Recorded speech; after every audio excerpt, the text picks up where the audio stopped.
Meyvələri zalda kondisionerin altında qoyduğuma görə bu gecə evdə səhərə qədər meyvələrin qoxusundan yata bilməmişik. Evdə möhtəşəm qoxular gəlirdi. Malinanın qoxusu çiyələyin ki böyürtkənə qarışmışdı və səhər durar durmaz ilk iş meyvələrimi hazırlamağa başladım. İlk olaraq çiyələk cemi hazırlayırıq. Bunun üçün çiyələklərin saplaqlarını qopardıb yaxşıca yuyuruq, tərtəmiz təmizləyirik.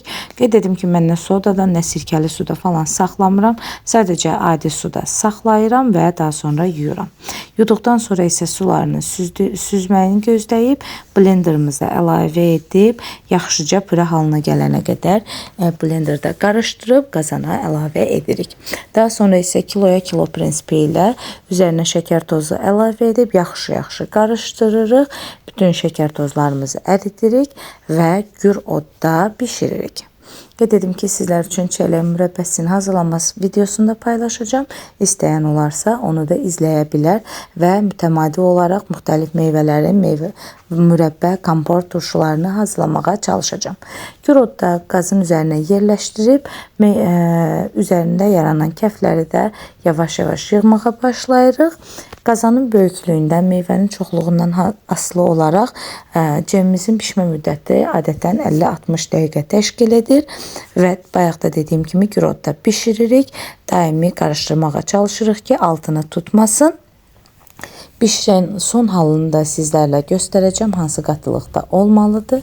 Üzərindəki kəfləri yığıram və mən kəf yığdıqca o da əmələ gəlməyə davam edir. Ta ki işimiz bitənə qədər kəflər yaramağa davam edəcək. Buna görə də özünüzü çox narahat etməyin. Bacardıqca yığırıq və qazın altını söndürdükdən sonra cemimiz tam hazır olduqdan sonra isti halda üzərinə 2 ədəd salfetka yerləşdirib əlimizcə yaxşıca batırırıq hər tərəfini qazana və daha sonra isə videoda gördüyünüz şəkildə çəkirik.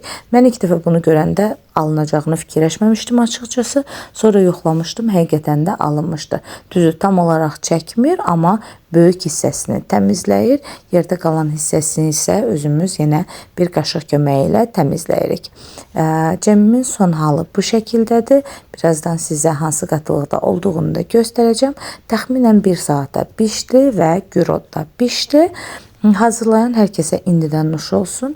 İlk olaraq bankalara doldururuq, qapaqlarını bağlayıb 1-2 gün soyuducuda saxlayırıq ki, özünə gəlsin. Daha sonra isə mütləq sərin bir yerdə saxlayırıq. Qatılıq videoda gördüyünüz şəkildədir.